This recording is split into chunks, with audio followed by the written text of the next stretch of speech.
Welcome to Guide Guru. We hope this video helps. You're already signed in, so open Google Docs and choose the file you want to save. Once the document loads, click the title area and type a clear name, then press Enter to lock it in. Make sure autosave displays all changes saved in Drive. That confirms cloud backup.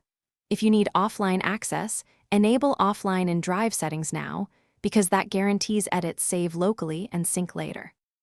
Next, decide format and location. If you need a local file, choose File, Download, then pick PDF, Microsoft Word, or another format.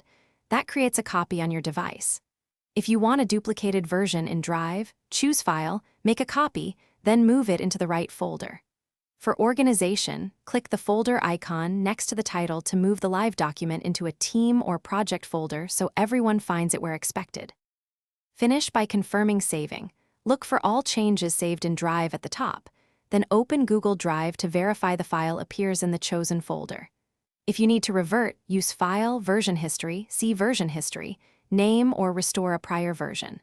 If something goes wrong, check your network and toggle Drive offline, then retry syncing or re-download the file. This fixes most sync errors. If not, refresh and repeat the download step. Thanks for watching. Consider subscribing if we helped you today.